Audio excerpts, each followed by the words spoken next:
मैं doctor Dalvir Singh SDO हूँ, retired. और जो है हमारा डिपार्टमेंट पशुपालन विभाग, एनिमल हस्बेंड्री डिपार्टमेंट, ये जो है रफ्तार कैंप लगाया आज। और मेन मकसद ये है कि आम पब्लिक को, खासकर जो पशुपालकों को, पशुपालन संबंधित बातें और हमारे महकमे के द्वारा चलाई गई विभिन्न स्कीमें, उनके बारे में बताएंगे, जिस कारण उनकी जो है इनकम बढ़ जाए। एक तो ये बात है। दूसरा, वो पशुओं का रख रखाव और उनका लालन पालन अच्छी तरह से कर सके।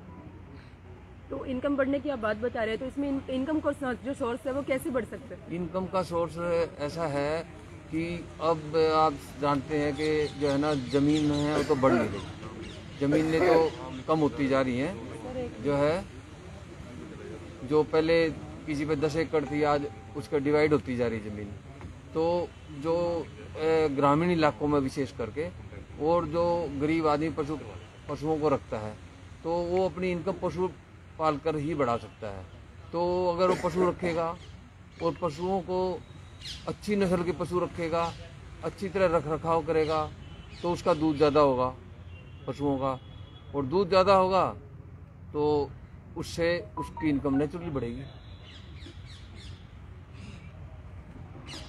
इसके अलावा, दूध के अलावा पशुओं से और भी बहुत इनकम है, जैसे बायोगैस प्लांट लगा सकता है। अब जो मेन प्रॉब्लम क्या आ रही है हमारे को, ऑर्गेनिक खेती की आ रही है। जो हमारी जो फसलें हैं, एक तो ज़मीनों की जो है उर्वरक शक्ति कम होती जा रही है। DAP वगैरह की बजाय हम ऑर्गेनिक खाद बोएं, ऑर्गेनिक खाद से खेती करें, तो उससे एक तो हमारे जो है पब्लिक हेल्थ, उसको बेनिफिट होगा, पब्लिक हेल्थ को बेनिफिट होगा। सेकेंडली जो है अच्छी फसल और सब्जियां वगैरह मिलेंगी, वो भी हमें बेनिफिट है। सेकेंडली जो है, थर्डली मतलब हम ये है कि जो दूध हो गया, ऑर्गेनिक खेती होगी, जो है बायोगैस प्लांट लगा के गैस का कर सकता है। उसके बाद जो है ब्रीडिंग करके, जैसे आगे गाय हो के नीचे गाय बछड़ी होगी, उनको बेच के, इस तरीके से अपनी जो है ना जो है आय को पशुपालक अगर बड़ी अच्छी तरह से बढ़ा सकते हैं। और सर, क्या कहेंगे, पशु पक्षी कई बार चोटिल दिखे जाते हैं सड़कों पर घूमते आवारा, जिनके जख्म होता है, और उसको आप तक पहुंचाने के लिए कौन से नंबर हैं, क्या आप तक मतलब कौन सी प्रक्रिया है जो आप लोग करते हैं? इसके जो है, मान लो हमारी जगह जगह पशुपालन विभाग की संस्थाएं खुली हुई हैं, हर जगह लगभग, है ना। तो और हॉस्पिटलों के पे भी नंबर हैं, फ़ोन नंबर हैं, निगम वालों के पास गाड़ियां हैं, तो आप उनसे भी संपर्क कर सकते हैं। तो अब ऐसा है कि जो चोटिल पशु हैं या पक्षी हैं, उनका इलाज जो है ना, मतलब ठीक हो रहा है, अच्छी तरह हो रहा है, अगर उनको वेल इन टाइम जो है ना इंफॉर्मेशन कर दी जाती है। थोड़ा इसके अंदर मैं ये भी कहना चाहूँगा कि जो है ना, मीन से कि थोड़ा पब्लिक पार्टनरशिप, है ना, पब्लिक है वो थोड़ा इसमें हेल्प कर दे, क्योंकि ये एक एथिकल वर्क भी है। अब एक कोई पशु पक्षी बीमार पड़ा है तो एक एथिकल वर्क है। अब हम ये सोचें कि भी जो है ना, मान लो हम इस चीज़ से बचें, तो उसकी बजाय हम पार्ट ऑफ इट, है ना, वो उससे एक तो हमें धर्म मिलेगा, है ना, रिलीजियस पॉइंट ऑफ व्यू से फ़ायदा होगा, पशु का या पक्षी का इलाज होगा तो उसको भी फ़ायदा होगा। तो हमारे महकमे के साथ साथ, निगम के साथ साथ मेरा मानना ये है, और कुछ लोग NGOs हैं, है ना, तो आम पब्लिक भी इसमें थोड़ा और कोऑपरेट करे और अवेयर हो जाए, तो उससे नेचुरली और हमारा मतलब, क्योंकि इम्प्रूवमेंट की कोई लिमिट नहीं है। इम्प्रूवमेंट तो आप कंटिन्यूस प्रोसेस है, इम्प्रूवमेंट आप करते रहते रहो, है ना। पब्लिक मिल गए, आप लोग, आपका मीडिया है, अब media can be of great help in this matter, है ना, तो मदद कर सकते हैं मीडिया वाले भी। तो आप लोग भी काफ़ी अवेयर हो और कभी करते भी हो, आप लोग काफ़ी इस बारे में काफ़ी हेल्प भी करते हो आप। तो ये सारा म्यूचुअल कोऑपरेशन है ना। आपकी लो पहले, ना आपकी लो। मैडम, क्या कहेंगे, किस तरीके से आप अपना पूर्ण कार्य जो है पूर्ण करती हैं, बताएंगे थोड़ा सा? मैं डॉक्टर अंजू हूँ और मैं यहाँ district diagnostic lab for animals में पोस्टेड हूँ। जी। यहाँ पे क्या है, जो पशुओं के जितने भी नमूने होते हैं, जैसे कि सैंपल्स इन्हें कहा जाता है, उनकी जांच की जाती है, जिसमें खून हो गया, गोबर हो गया, पेशाब हो गया, दूध हो गया, ये हम इनकी नियमित जांच करते हैं और जांच के बाद फिर उनका इलाज दिया जाए तो वो ज़्यादा बेटर रहता है। जैसे ह्यूमंस में है, ह्यूमंस में क्या होता है, आजकल आप देखिए किसी भी डॉक्टर पे जाएंगे आप पहले उनको टेस्टिंग लिखते हैं वो, तो उसी तरह से पशुओं के लिए भी एक सुविधा है हमारे डिस्ट्रिक्ट में कि कोई दिक्कत होती है तो पहले यहाँ पे टेस्ट करवाएं, उसके बाद उसका इलाज करवाएं, तो उससे उसको जानवर को ज़्यादा फ़ायदा मिलता है। तो ये जो है टेस्ट हम करते रहते हैं। साथ के साथ गवर्नमेंट के अलग अलग प्लान्स हैं टेस्टिंग के, सर्विलेंस के, वो पूरा साल चलते हैं। जैसे कि उसमें एक ब्रुसला है, ब्रुसला क्योंकि जेनेटिक भी है, पशुओं से जो है वो इंसानों में चला जाता है, तो उसकी एक टेस्टिंग चलती रहती है थ्रू आउट द ईयर। उसके साथ जैसे ग्लैंडर्स बताया डॉक्टर साहब ने, ग्लैंडर्स की बीमारी है घोड़ों में, ये भी एक जेनेटिक डिसीज़ है। ये भी जो है आदमियों से पशुओं से आदमियों में जाती है, तो इसके लिए भी एक टेस्टिंग चलती रहती है और उसमें जो पॉजिटिव जैसे घोड़ा मिलता है तो उसको फिर हम यूथनाइज करवा देते हैं क्योंकि कोई ट्रीटमेंट नहीं है। तो ये कुछ और तरह के जैसे कि टीबी जेडी हैं, इनकी टेस्टिंग भी चल रही है आजकल। और आजकल ऐसी फार्मर्स जो हैं उनके लिए भी सैम्पलिंग्स करवाई जा रही है बाय द गवर्नमेंट। तो उनके जो हैं पशुओं की जैसे कि मिनरल एस्टिमेशंस हैं और क्या कहते हैं जेडी की है, ये कई तरह के टेस्टिंग है जो हम उन लोगों को प्रोवाइड करवा रहे हैं ताकि उनको पशुओं को आगे लाभ मिल सके। तो थ्रू आउट द ईयर हमारी ये प्रोसेस चलती है टेस्टिंग की प्लस सर्विलेंस की जो गवर्नमेंट रन करती है। तो इस तरह से हम पशुपालकों को लाभ पहुंचाते हैं लैब के थ्रू। ठीक है, थैंक यू सर।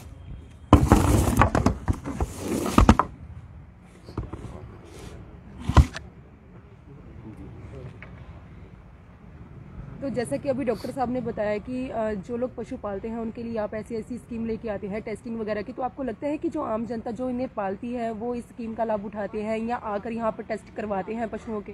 देखिए, जो केसेस हमारे पास आते हैं क्योंकि हाँ भी हम बेटर उसको एंटीबायोटिक लगा सके, क्योंकि एंटीबायोटिक रेजिस्टेंस की बात बहुत प्रॉब्लम है। आपने सुना भी होगा कि डेली बग जो सुपर बग बोलते हैं कि वो इसलिए है क्योंकि वो एंटीबायोटिक का रैशनल यूज़ नहीं होता। तो हमें एंटीबायोटिक का रैशनल यूज़ कर सके तो हम भी हम ही फील्ड से सैंपल्स हम ही भेजते हैं, चाहे मिल्क हो गया, चाहे जैसे कोई डॉग है या लार्ज एनिमल है, गाय भैंस हो गया, तो उनकी ब्लड रिपोर्ट्स चाहिए होती हैं। तो हम डॉक्टर साहब से ज़्यादा भेज के सैंपल भेज के फार्मर को भेज के तो हम डॉक्टर साहब से रिपोर्ट्स लेते हैं और उसके अकॉर्डिंग फिर हम अपना ट्रीटमेंट करते हैं।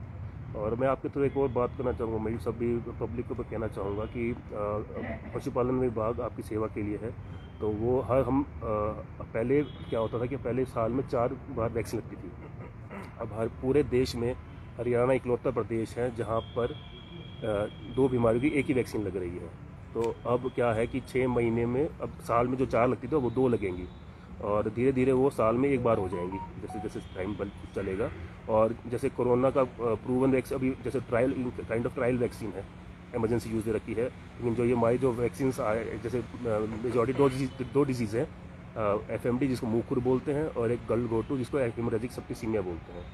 तो ये वैक्सीन प्रूवन है क्योंकि अब देखिए वैक्सीन कोई वैक्सीन लगेगी तो बॉडी में स्ट्रेस जाएगा तो बॉडी रिएक्ट करती है। तो थोड़ा बहुत उसमें उस रिएक्शन में थोड़ा दूध, क्योंकि हम इकोनॉमिकली पशु को दूध के थ्रू नापते हैं, तो वो थोड़ा बहुत कम होता तो फार्मर घबरा जाता कि मेरा दूध कम हो गया। लेकिन अब वो ये नहीं देखता कि अगर एक बार वो डिजीज़ आ गई, HS जो मुँह गलघोटू, उसमें तो पशु की तो निश्चित मौत है। और जो मुँह खुर की जो बीमारी है उसमें वो आ गई तो जितना भी उसका पूरे साल की कमाई है वो 1, 2, 3 दिन में निकल जाएगी। तो हम घर घर जाते हैं, हमारा स्टाफ पूरा स्टाफ जाता है। जैसे अभी कोविड प्रोटोकॉल था पिछले 2-3 साल, 3 लहर होगी लगभग, लेकिन हम 3 साल से हम as a front line worker, हमारा पूरा डिपार्टमेंट लगा हुआ है इस काम में। हम घर घर जाते हैं, अपने कोविड प्रोटोकॉल के साथ जाते हैं। और जैसे डॉक्टर साहब ने बताया था ब्रुसेला के बारे में बताया था, तो वो एक ज़ूनोटिक डिजीज़ है। जैसे कि ज़ूनोटिक डिजीज़ ये हुई जैसे आप कोरोना पशुओं से आदमियों में आई, सेम चीज़ है ब्रुसेला जो पशुओं से आदमी में आ सकती है। तो उसकी बचाव की वैक्सीन है, लेकिन वो वैक्सीन लगती है सिर्फ कटड़ियों या बछड़ियों में, और वो लगती है 4 से 8 महीने की उम्र में। तो हमने अभी फरवरी में वो भी अभियान शुरू करेंगे हम। तो आपके माध्यम से हम, मेरी पशुपालकों से यही अपील है कि जिसकी भी 4 से 8 महीने की बछड़ी या कटड़ी है वो अपने नज़दीक के पशु अस्पताल में अपना नाम लिखवाए, क्योंकि उसमें दिक्कत क्या है कि वो एक वाइल में 10 वैक्सीन है। तो जब तक 10 पशु नहीं होंगे वो वाइल नहीं खुल सकती। वो वाइल खुलगी तो 10 वैक्सीन लगनी है। और उसमें क्योंकि वो जूनोटिक डिजीज़ है तो जो लगाने वाला उसको भी खतरा रहता है, तो वो सारी अपना सारी प्रोटेक्शन के बाद ही वो वैक्सीन लगाता है। तो जैसे ही 10 होंगे पशु तो वो वैक्सीन पशु चिकित्सालय द्वारा लगा दी जाएगी। तो हमारे 25 अस्पताल है पूरे यमुनानगर में, और इसके नीचे अलग अलग पशु डिस्पेंसरियाँ भी हैं। तो आप वहाँ संपर्क करें, पशुपालक जिसका भी जो भी नज़दीक पड़ती हो अपना नाम लिखवा दे, और जैसे ही 10 अगले महीने शुरू होगा अभियान तो वो लगा दिए जाएंगे। इससे क्या होगा, क्योंकि हमारा काम क्या है कि हमारा काम डबल है, हमने पशुओं को भी बचाना है और पशुओं से होने वाली बीमारियों को इंसानों को भी बचाना है। तो और जैसे डॉक्टर साहब ने बताया कि पब्लिक की भी इसमें रिक्वायरमेंट है, तो पब्लिक रिक्वायरमेंट अगर जैसे आपको मैं एग्जांपल दूं ऊटी का और जयपुर का, वहाँ पे पब्लिक पार्टिसिपेशन है, एडमिनिस्ट्रेटिव पार्टिसिपेशन है। वहाँ पिछले 10 साल से रेबीज़ का एक भी केस नहीं हुआ। और रेबीज़ एक ऐसी बीमारी है जो एक बार हो गई किसी को तो उसमें डेथ होनी ही होनी है। तो उसका सॉल्यूशन होता है उसकी डॉग्स की कैस्ट्रेशन स्पेइंग, एनिमल बर्थ कंट्रोल जिसको कहते हैं। तो उसमें पब्लिक पार्टिसिपेशन हो तो ये जो जितने भी डिजीज़ हैं तो हमारा डिपार्टमेंट अब इस वन हेल्थ कंसेप्ट है, तो उसके थ्रू हम पशुओं की भी सेवा करते हैं और आदमी की भी सेवा करते हैं। तो सर डोर टू डोर का जो प्रयास है वो अभी भी जारी है या बंद वो हो चुका है? कैंपेन होता है। अब जैसे FMD था वो अभी हमने नवंबर दिसंबर में चलाया था, वो FMD और HS का तो वो पूर्ण हो चुका है। अब फरवरी में ब्रुसेला का होगा, लेकिन उसमें ब्रुसेला में भी प्रॉब्लम ये होती है कि हमें नहीं पता कि किसके घर कटड़ी बछड़ी किसके घर है। तो इसलिए कि आपके बात से के थ्रू अपील यही है कि जो भी पशुपालक है जिसकी भी 4 से 8 महीने की कटड़ी या बछड़ी है वो अपने नज़दीक के पशु अस्पताल या डिस्पेंसरी पर नाम लिखवा दे। 10 होते ही हम बैच बना देंगे और जैसे अभियान चालू होगा घर घर जाके लगा दिया जाएगा।